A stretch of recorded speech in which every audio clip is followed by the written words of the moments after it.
What's up, fam? Extraordinary Life with Elijah, and today you are my extra and I am the ordinary.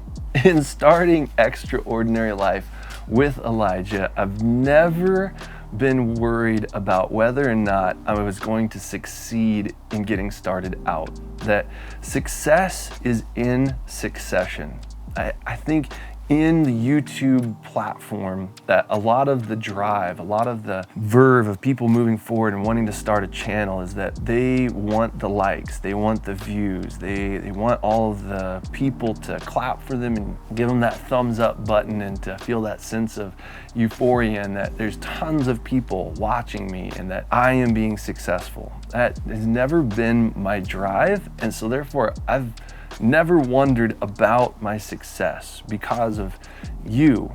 That success is in succession. And here the other night, I did not sleep well. I stayed up way too late and I was writing that God has given me a heart to transforming the world, bringing world change in His name.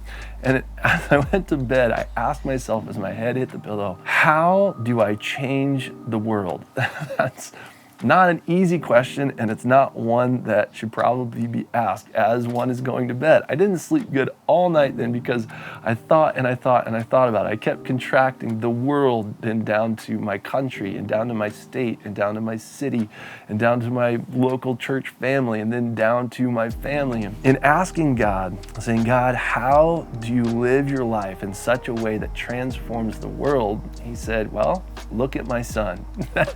It's so beautiful. Jesus is the walking theology of God demonstrated in flawless, magnificent perfection. Jesus had 12 men given to him by the Father, and that he poured his life into them. One of them, Judas, killed himself, and so he merged forward with 11 men. That he didn't get distracted by the thousands of people who came to him who liked him for his ability to multiply bread. Go read it. It's in John chapter 6. But what Jesus was focused on was in pouring himself into the people that God had given to him. So that's why I'm so confident in my success, because I have you.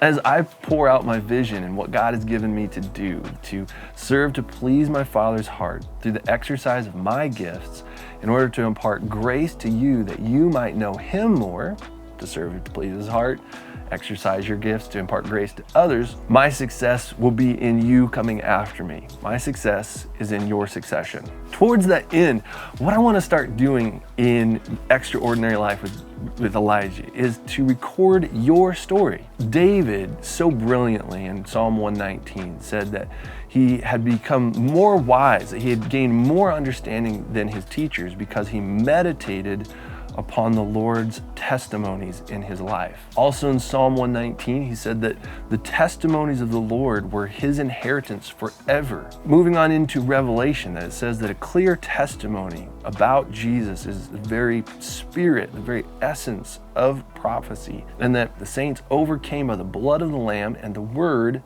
of their testimony. Now, the reason why I think this is so powerful is that testimony empowers you to have a heavenly perspective on problems that God brings you into confrontation with. As David rolled into the camp of the Israelites and Goliath was standing up, spouting all of his lies, yelling and screaming, everybody else retreated. They were looking to the sword, not to the Lord. They were looking to their experience and being trained in battle, and they realized that it was not equal to what Goliath, this ginormous Philistine, had.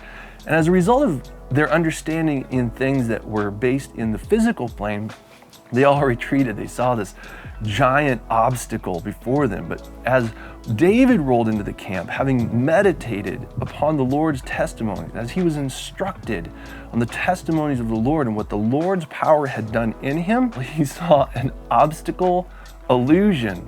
It was a magic trick of darkness to try to get people's focuses to be directed away, that there was intentional distraction or misdirection and redirection in order to get God's people to shrink back and not to confront the lie that was before them. However, David, in having been instructed by the Lord's testimonies, what God's power had accomplished in and through him, David's like, give me a chance to go tear this giant's head off. I'll get it done. And he wasn't dissuaded by his communities running him down, saying, you don't have the experience to face him, because he knew that he had killed lions, he had killed bears. Definitely wasn't in his ability to do. If that's what God did, well, I have forward momentum to go and tear the head off of this giant. Not only was David being instructed in the Lord's testimonies that God had accomplished in his life, but he was being instructed by the Lord's testimonies revealed in all of his people of faith throughout all the centuries. That David says, the testimonies of the Lord are my inheritance forever. That means that anything that God had ever done in anyone's life that David knew about from his life backwards to the beginning of creation had been gifted to David as an inheritance. They were his. They belonged to him as a gift that he could adopt as his own and instruct him.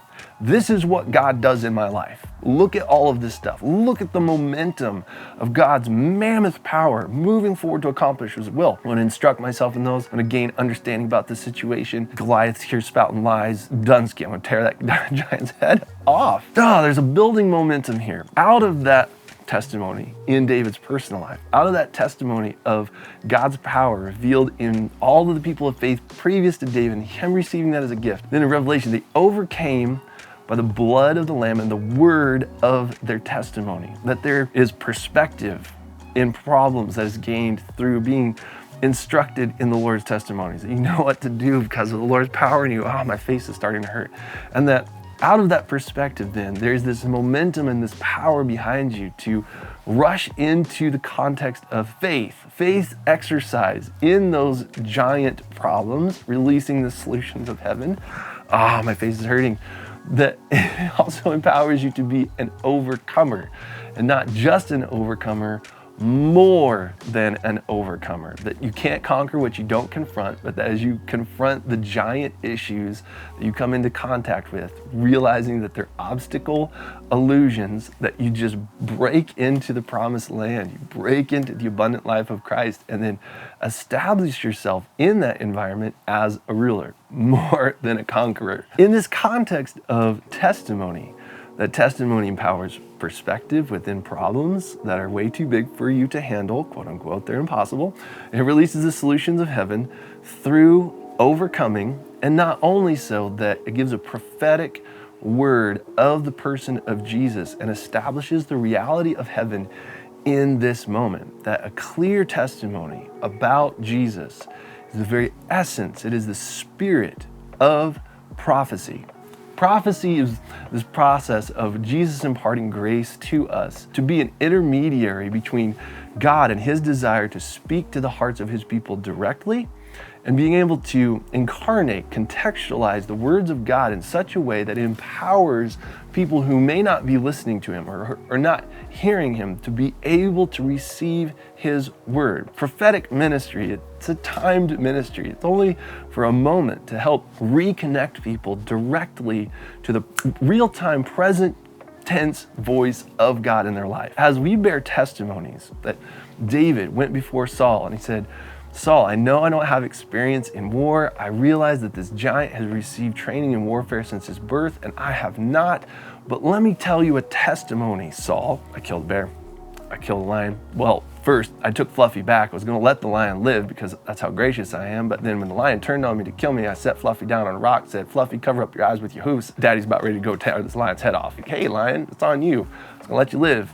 Bad life choices. As he shared these testimonies with Saul, then Saul said, okay, well, go and may the Lord be with you. And then David went out in front of all of the people of Israel and before Goliath, and he prophetically declared out of the fullness of how he'd been instructed in the Lord exactly what he was going to do to Goliath and how it was going to finish. He said, I'll take your sword away from you, I will cut your head off, and then I will kill all the rest of the enemies surrounding us. That's what's going to happen. He foretold and he foretold what was going to happen before it happened. That is prophecy. That a clear testimony is the very essence and spirit of prophecy. So here's my invitation to you. The context is you, tube. I'm just a tube. I'm a vein from the heart of God to you to be able to promote you to the world. My success is in your succession. As people hear the word of your testimony of what God is doing in your life,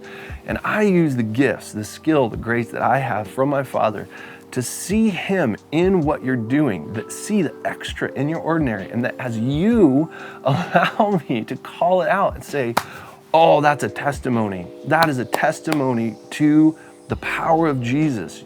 That is very prophetic. And as you exercise courage to sit down with me and to tell your testimony so that I can capture it, here's what's going to happen. You're going to know more about what the testimony is in your life, about what God is doing in your life. You will know your testimony clearly. You can give a bold testimony, meditate on it, be instructed in it, and gain understanding to confront problems in the world. Not only so, but you're going to become aware of other testimonies of other people and the things that God's doing in their life. And that can be a gift to you, that you can receive the testimonies of the Lord as your inheritance. And then as we move forward, that word of your testimony is going to then empower us with a greater momentum in overcoming all of the powers of darkness, destroying the works of the devil, and that you get to be prophetic in the lives of people. Listen to all of you around me, King Saul, all of the men of Israel, and you, my enemies, and Goliath standing in front of me. Listen to what I'm gonna say. This is how it's gonna go down, and it's not gonna end well for you. Oh, so beautiful. But here's the process. Why is this in my heart? Why is this important? One, that you're being guided into God's testimonies and that you're reaping the full power of perspective and overcoming and power that is contained in them, but also that we're investing in the future generations, that as God does things in your life and He builds a testimony in you, and as you record it so that other people can access it for years to come, your testimony is building an inheritance, a legacy to be imparted to the next generation, to be able to receive more fullness in the testimonies of God's works in your life, to empower them for perspective in the problems that they're going to face in the future with giants that are way bigger than the ones that we're facing. You're going to help empower them with more understanding to the heart of who our Father is, to be able to confidently and with great comfort and courage confront the problems that they're going to come into. Release the fullness of the solutions of heaven, that God's people, that their hearts could be encouraged through the bold declaration of those who will come after us, and that a clear testimony will be given to Jesus and who He is and what He has accomplished and what He can do and has done in your life. Subscribe to what I am doing. Hit the button. Hit it and then get it. Hit the bell as well.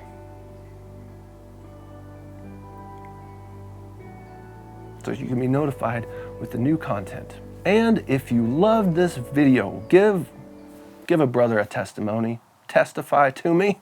If you loved this video, you didn't just like it, give me a testimony by hitting that thumbs down button. I pray blessings on your day, guys. I love you so much. And I will see you in the next video.